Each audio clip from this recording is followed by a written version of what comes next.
Telangana times news ప్రేక్షకులకు స్వాగతం. గత 4-5 రోజులుగా సోషల్ మీడియా ప్లాట్ఫామ్స్ అయినటువంటి ఎక్స్ వేదిక ద్వారా గానీ, ఫేస్బుక్ ద్వారా గానీ, వాట్సాప్ ద్వారా గానీ ఒక వార్త అనేది చక్కర్లు కొడుతుంది. అదేంటంటే గతంలో ఒక కేంద్ర మంత్రి, ప్రముఖ బీజేపీ నాయకుని కుమారుడైనటువంటి బండి సాయి భగీరథ్ విషయంలో ఏ మాదిరిగా సోషల్ మీడియా ద్వారా మేధావులు, ప్రజలు, రాజకీయ నాయకులు, సోషల్ మీడియా ఇన్ఫ్లుయెన్సర్స్ ఆ విషయాన్ని ఖండించారు.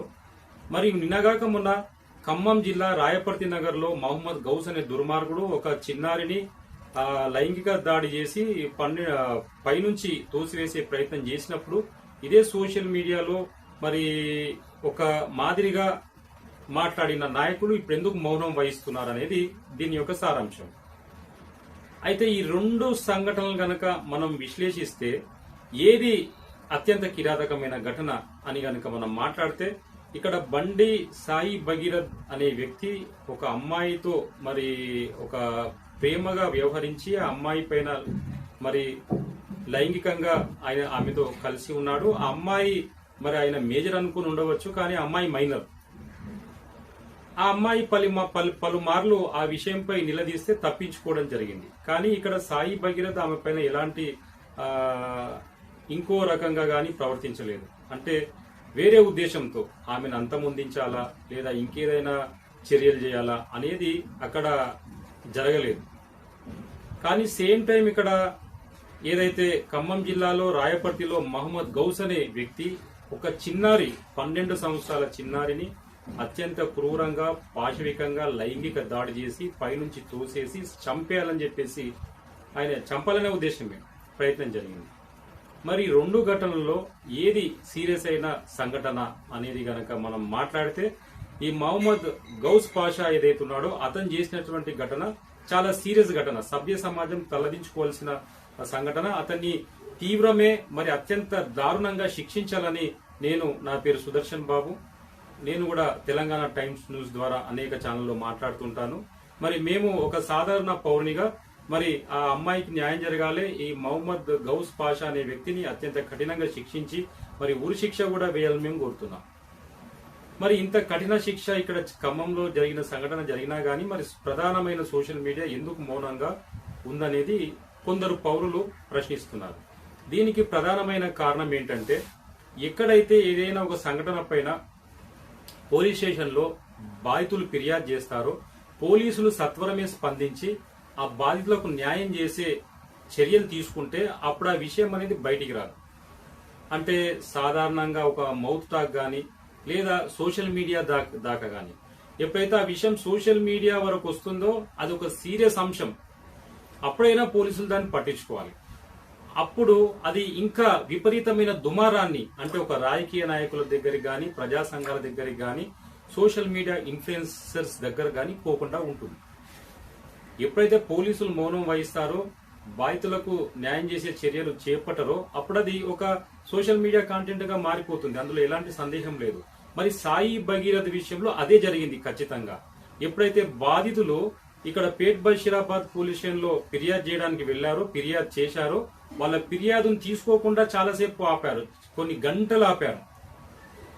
తర్వాత కొందరు ఫోన్లు చేసి గట్టిగా మాట్లాడి లేదా ఆ బాధితురాలి తల్లి 10వ తారీఖు నాడు ఇక్కడ గౌరవ మోడీ గారు వస్తున్నారు కాబట్టి ఆ వేదిక దగ్గరికి వెళ్లి నేను ఒక అలజడిని సృష్టిస్తానని చెప్తే అప్పుడు పోలీసు వాళ్ళు స్పందించి అక్కడ ఎఫ్ఐఆర్ అనేది దాఖలు చేయడం జరిగింది. ఇప్పుడు అర్థమైంది కదా ఇష్యూ ఎంత సీరియస్ ఉంది. పోలీసులు వైఫల్యం అనేది ఇక్కడ చెందడం వల్ల ఇష్యూ బయటకు వచ్చింది. అదే కాకుండా ఈ కేసు నమోదైన తర్వాత ఒక 8-9 రోజుల వరకు బండి సాయి భగీరథ్ ఆచూక్ అనేది తెలియరాలేదు. అంటే ఇక్కడ ఒక ప్రధాన రాజకీయ పార్టీలకు, ప్రతిపక్ష పార్టీలకు, ప్రజా సంఘాలకు ఏం ఆలోచన వస్తుంది అంటే ఒక నిందితుడిని ఒక సీరియస్ కేసు నుండి తప్పించే ప్రయత్నం ఇక్కడ ప్రభుత్వం గాని, పోలీస్ గాని, అధికారులు గాని చేస్తున్నారా అనేది అది ఆటోమేటిక్ గా వచ్చేస్తుంది. దానివల్ల ఈ అంశంలో ఆ నిందితుడికి శిక్ష వెంటనే పడాలని చెప్పేసి ప్రతిపక్ష నాయకులు, రాజకీయ నాయకులు, ప్రజా సంఘాల నాయకులు, సోషల్ మీడియా ఇన్ఫ్లుయెన్సర్స్, సాధారణ ప్రజలు అందరూ కూడా స్పందించారు బండి సాయి భగీరథ్ కేసు విషయంలో. అట్లా కాకుండా ఫిర్యాదు అందిన వెంటనే పోలీసులు అతన్ని పట్టుకునే ప్రయత్నం చేసినా, లేదు తనకు తానే బండి సాయి భగీరథ్ వచ్చేసి పోలీస్ స్టేషన్లో లొంగిపోయినా ఇది అంత ప్రాచుర్యాన్ని పొందే విషయం కాదు. ఇంకో విషయం ఏంటంటే, ఎక్కడైనా సరే ఒక సెలబ్రిటీ గాని, ఒక మంచి పొజిషన్లో ఉన్నటువంటి రాజకీయ నాయకుడు విషయం గాని ఇలాంటి సందర్భాల్లో ఇరుక్కున్నారంటే ఆ విషయానికి అత్యంత ప్రజాదరణ, అత్యంత పబ్లిసిటీని ఎవరు ఇవ్వకపోయినా అది వస్తుంది. ఇది అందరికి తెలిసిన విషయమే. మరి ఇంకో విషయం ఏంటంటే, ఈ అమ్మాయి బాధితురాలు బండి సాయి భగీరథ విషయంలో బాధితురాలు ఎవరు ఉన్నారో ఆమె మైనర్ అని కూడా చూడకుండా రెస్పాండెంట్ ఉన్నారో బండి సాయి భగీరథ్ వాళ్ళ ఫ్రెండ్స్ కావచ్చు, బంధువులు కావచ్చు, వారికి అనుకూలమైన మీడియా కావచ్చు, ఈ అమ్మాయి క్యారెక్టర్ ను తప్పుగా చూపిస్తూ మమ్మల్ని బెదిరించారు, బ్లాక్మెయిల్ చేశారు, తప్పుడు ఆరోపణలు చేశారు అనే ఒక కాంటెంట్స్ తోని ఆమెను సోషల్ మీడియా కాంటెంట్ గా మార్చేశారు, మైనర్ కూడా చూడకుండా. మళ్ళీ same time Karimnagar police station లో ఈ సెక్షన్ల కింద, ఈ ఆరోపణల కింద కొన్ని సెక్షన్లు జోడిస్తూ ఒక ఎఫ్ఐఆర్ కూడా విడుదల చేశారు. అంటే ఒక అధికారానికి, ఆధిపత్యానికి, ధనబలానికి, బాలల హక్కులకు జరిగినటువంటి సంఘర్షణగా ఇక్కడ చూడొచ్చు. ఇక్కడ కులం గాని, మతం గాని, వ్యక్తిగత కక్షలు గాని లేవు. బాలలకు ఆపాదించబడిన హక్కులకు, అధికార దాహానికి మధ్య జరిగినటువంటి ఒక పోరాటంగా ఇది ప్రజల్లో ఒక తీవ్రమైన ఉత్కంఠను రేపింది. సేమ్ టైం ఇక్కడ ఏం జరిగిందంటే, ఈ ఎఫ్ఐఆర్ గాని, కేసు గాని నమోదైన సమయంలో మరి ఇదంతా గమనిస్తున్న ప్రజల్లో స్పందన రాదా? ఒకవైపు అమ్మాయికి న్యాయం చేస్తలేరు, ఒకవైపు ఎవరైతే నిందితుడున్నాడో ఆ నిందితుడిని అక్యూజ్డ్ పర్సన్ ని పట్టుకునే ప్రయత్నం చేస్తలేరు. ఒక వారం 10 రోజులు ఎలాంటి చర్యలు లేవు. చివరికి పోలీసులు లుకౌట్ నోటీస్ ను విడుదల చేసి వీళ్ళ ఇళ్లలోకి వెళ్లి సెర్చింగ్ ఆపరేషన్ మొదలు పెడితే గాని బండి సాయి భగీరథ్ అనే వ్యక్తి లొంగిపోలేదు. మరి ఖమ్మం ఘటనలో చూస్తే ఆ బాధితులు పోయి ఫిర్యాదు చేశారు, అక్కడ పోలీసులు వెళ్లి వారిని అరెస్ట్ చేశారు, లోపలుంచారు. మరి ఆ విషయం ఎందుకు బయటకు వస్తుంది?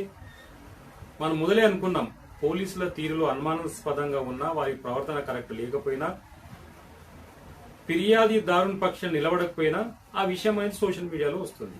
అంతేగాని ఇక్కడ ఆయన హిందూ అని, ఆయన ముస్లిం అని, లేదా ఇంకో అధికారి అని గాని, లేదా ధనవంతుడు అని గాని ఇక్కడ సోషల్ మీడియా మేధావులు, ప్రతిపక్షాలు, పార్టీల నాయకులు, ప్రజా సంఘాల నాయకులు మౌనం వహించలేరు.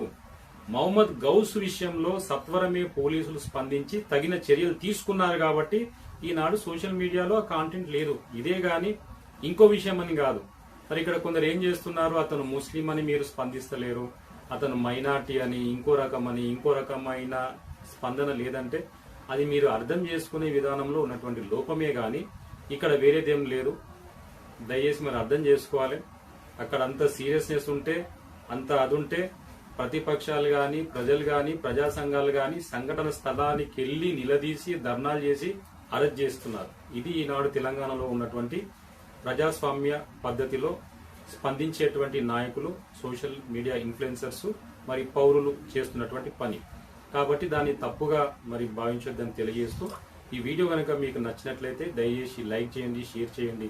మరింత విలువైన సమాచారాన్ని మరి పొందడానికి మా తెలంగాణ టైమ్స్ న్యూస్ ఛానల్ ని సత్వరమే సబ్స్క్రైబ్ చేయాలని కోరుతూ ధన్యవాదాలు. జై భీమ్, జై భారత్.